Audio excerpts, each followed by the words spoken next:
नमस्कार दोस्तों।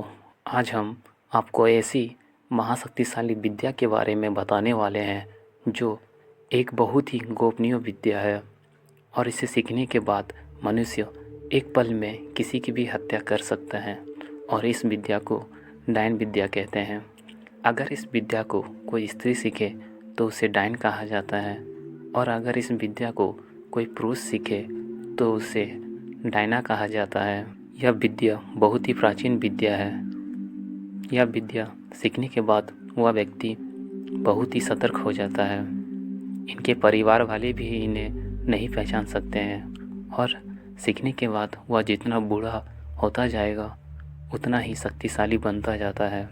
इनका पूजा पाठ का कोई भी सबूत नहीं होता है। यह विद्या की देवी को डाकनी कहा जाता है। डाकनी एक संस्कृत शब्द है जिसका हिंदी अर्थ डायन होता है। डायन माता काली की सेवक है। इनका तंत्र बहुत ही शक्तिशाली होता है। इनका मंत्र सिर्फ 2 या 3 शब्द का ही होता है।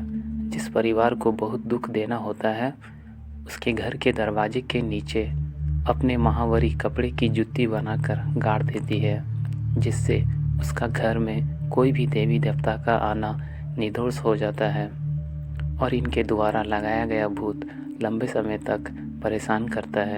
इनकी साधन बहुत ही गोपनीय होती है। दीपावली के दिन ये अपने गांव का मंत्र से बांधकर जिसके उसके गांव वाले को बहुत जल्द ही नींद आ जाती है और वह सो जाते हैं। जंगल में या शमशान में 8 या 10 का ग्रुप बनाकर गोला बना लेती है और अपने गुरु डायन के सक्षम नंगा होकर अपने मूलमूत्र से जमीन को लीपकर कमर में झाड़ू बांधकर रात भर नाचती है और अपने शक्ति को बढ़ाती है। पहली बार यह तो गलती से या जानबूझकर डायन विद्या को सीख लेती है। तब इसके बाद इसका गुरु सिद्ध के लिए बलि मांगती है और यह बलि अपने प्रिय पुत्र पति की होती है और अगर बलि देने से मना कर दिया जाए तो वह स्त्री जो सीखना चाहती है वो पागल हो जाती है और अगर हाँ कर दिया जाए तो वह बलि के लिए नियुक्त व्यक्ति अपने आप मर जाता है। किसी को कुछ भी पता नहीं चलता है। उसके घर वाले भी पहचान नहीं पाते हैं। हाँ, अगर उसके घर में कोई सिद्ध तांत्रिक है और वह बलि के लिए नियुक्त व्यक्ति अगर मर जाए और अगर उसका चेहरा वह तांत्रिक देख ले तो वह पहचान सकता है कि उसकी मृत्यु किस तरह हुई है।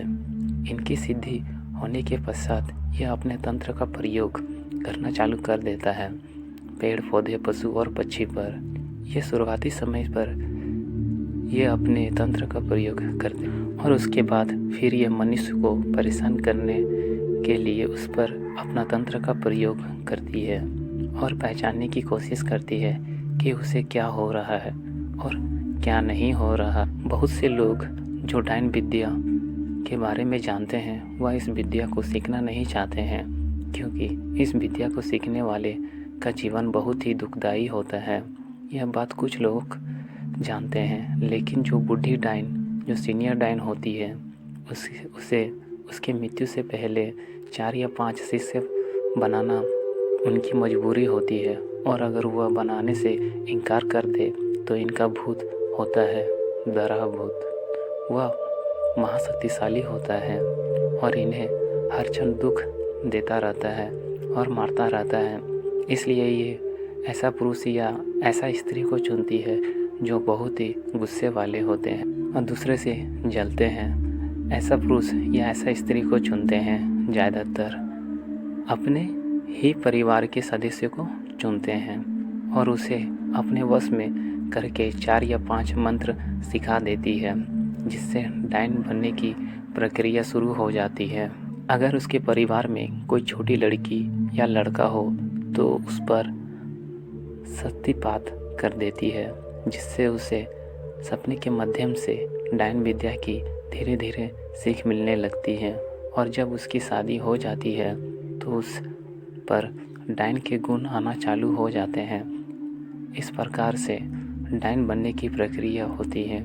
इस विद्या को सीखने वाला सक्षम राक्षस का गुलाम हो जाता है और उसे हर समय भोग देना पड़ता है और भोग देने के लिए यह हर 2 मिनट में अपने मंत्र का प्रयोग दूसरे पर करते हैं। डायन के गुण को हमेशा के लिए नष्ट नहीं किया जा सकता है, इसलिए लोग इनसे डरा करते हैं और इनसे हमेशा इधर ही करते हैं। इनकी आयु अधिक लंबी होती है और मौत अत्यधिक कष्टदायी और दर्दनाक होती है। इनके शरीर में कीड़े पड़ते हैं, दूसरे की उम्र चुराकर ज़्यादातर साल तक जीते हैं। यह जितनी बूढ़ी होती जाती है, इनकी शक्ति उतनी ही बढ़ती जाती है। डायन बहुत ही चालाक और शातिर होती है। बुढ़ी डायन के ऊपर मरण क्रिया करना बहुत ही कठिन है। इनके ऊपर मरण क्रिया एक वरिष्ठ तांत्रिक ही कर सकता है, क्योंकि इसके शक्तिशाली भूत इसकी 24 घंटा रक्षा करता है और इनका जो पिंड होता है वो भी हमेशा बंद ही रहता है। अगर कोई वरिष्ठ तांत्रिक जो कि उनकी सिद्धियां जानता है, जैसे कि काली सिद्धि, भैरव सिद्धि, हनुमान सिद्धि या बंगलमुखी सिद्धि आदि जैसे बहुत सिद्धि होते हैं, तो वह इससे मार सकता है। लेकिन इसके लिए उस तांत्रिक को काफ़ी खर्चा लगेगा। डायनों की जो शक्ति होती है वह माता काली की सेवक की शक्ति होती है। हर सेकंड की खबर इन्हें मिलती रहती है। गांव में क्या हो रहा है, क्या नहीं हो रहा है, पल पल की खबर इनका भूत इन्हें देता रहता है, जो कि कर्ण पिशाचनी की तरह कार्य करता है। इसलिए इसके परिवार वाले हमेशा खुश रहते हैं। इनके घर में हम चीज़ें सुरक्षित रहती है और इनका कारोबार बहुत तेज़ी से बढ़ता है।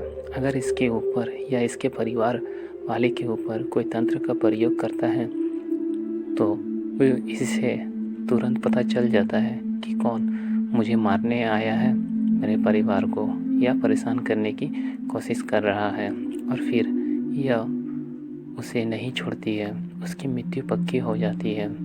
इसलिए लोग इनसे बहुत डरते हैं। हाँ, लेकिन जो महासिद्धियों का मालिक होगा वही इनसे जीत सकता है। एक वरिष्ठ तांत्रिक जो कि सभी सिद्धियों का मालिक है, वह एक बार में 4 या 5 डायन को संभाल सकता है। और अगर कोई साधारण मनुष्य हो तो वह डायन के एक शक्तिशाली वार से ही मर जाता है।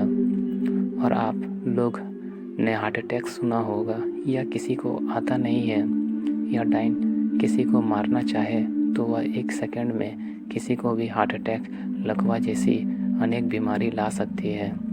इनकी शक्ति का अंदाज़ा कोई भी नहीं लगा सकता है। यह जिस पर गुस्सा हो जाए उसकी तो सामत आ जाती है, और यह अगर किसी पर अपने तंत्र का प्रयोग करे तो अगर यह ठीक करना चाहे तो यह ही ठीक कर सकती है, और वे भी तब जब इस पर ज़्यादा दबाव हो और ये दूसरे डायन पर या उसके परिवार पर भी तंत्र का प्रयोग नहीं कर सकती है। अगर इसके परिवार पर कोई तंत्र का प्रयोग कर रहे हो तो उसे ठीक नहीं कर सकती है, या सिर्फ दुख दे सकती है, अच्छे कर्म कभी नहीं करती। यह सीधे सीधे लोगों पर ही अपने तंत्र का प्रयोग करते हैं। धार्मिक अधार्मिक लोगों को यह हमेशा परेशान करती रहती है। यह सिर्फ खूनी लोग से ही डरती है, क्योंकि इसे मरने का बहुत ही डर होता है। एक डायन का जीवन भर कोई भी सबूत नहीं मिलता है और ना ही पश्चात प्रमाण मिलता है। और अगर कोई पुलिस को बोले कि यह डायन है तो कोई सबूत नहीं होने के कारण से वह डायन अपने तंत्र का प्रयोग करके पुलिस को भी अपने वश में कर सकती है और आपको कड़ी से कड़ी सज़ा दिलवा सकती है। डायन के लिए कोई भी कार्य करना एक छोटी बात है। अगर कोई चुपके से उसके खाने में कुछ डाल दे और डायन को अपने सामने ही खाने को बोले तो फटाफट खिला दे तो उसे मारा जा सकता है। और यह काम सिर्फ उसके परिवार वाले ही कर सकते हैं, यानी उसके पुत्र ही कर सकते हैं, क्योंकि डायन यहाँ पर इतना ध्यान नहीं देगा, क्योंकि पुत्र उसके परिवार वाले उसे रोज़ाना खाना देंगे, इसलिए यहाँ पर वह इतना ध्यान नहीं देगी और उसे मारा जा सकता है। यहाँ पर खिलाने वाले को बहुत ही सावधानी से काम करने की ज़रूरत है। साधारण लोग सोचते हैं कि डायन बहुत ही भयानक दिखती होगी, जैसे कि टीवी पर दिखते हैं, लेकिन डायन एक साधारण होती है। वह छोटी हो सकती है या कितने भी उम्र की हो सकती है, 15 साल की भी हो सकती है, नौकरी करने वाली भी हो सकती है, हाउसवाइफ भी हो सकती है, बुढ़ी भी हो सकती है, काली भी हो सकती है, सुंदर भी हो सकती है, सांवली भी हो सकती है। इसमें पुरुष भी शामिल हैं, किसी भी उम्र की हो सकती है। इसके चेहरे, इनकी उम्र से इनकी पहचान नहीं जा सकता है। यह सामान्य लोग जैसी ही होती है, पढ़ी लिखी भी हो सकती है, अनपढ़ भी हो सकती है, किसी की भी माँ, बहन, भाभी, दादी हो सकती है। 2 दिन पहले कोई डायन बने हुए भी हो सकते हैं। डायन के पास मुठ मरण, भूत लगने की विधि और सबसे खतरनाक विद्या जो बाण मारना विद्या होता है। बाण विस्तार प्रकार के होते हैं, जैसे सुई बाण, लोहा बाण, सरसों बाण, उच्चार बाण आदि जैसे बहुत सारे बाण होते हैं। हर एक बाण बहुत ही शक्तिशाली होते हैं और बहुत ही घातक होते हैं।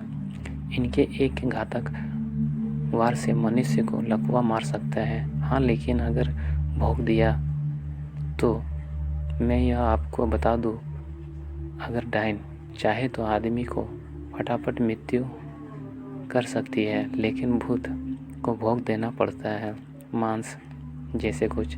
और अगर यह बिना किसी भोग के इन बाण का प्रयोग करे तो कम मात्रा में उस व्यक्ति को दर्द होता है। इसलिए डायन से हर कोई डरता है और इनसे उलझना बिल्कुल भी नहीं चाहिए, क्योंकि इनके नज़र से बचना बहुत ही कठिन होता है। मेरे हिसाब से मैंने आपको डायन विद्या के रिलेटिव कुछ जानकारी दे दी है। जब आप अगले पोस्ट में आपको बताऊंगा कि डायन को कैसे पहचाने और आपके घर के पास कोई डायन है तो उसे कैसे पहचाने, इसके अगले पोस्ट में यही बताने वाला। आज के समय में बहुत से लोग इस विद्या को सीख रहे हैं। आज यह विद्या थोड़ी कम मात्रा में है, लेकिन आज से 5 साल बाद यह विद्या पूरी दुनिया में फैल जाएगी।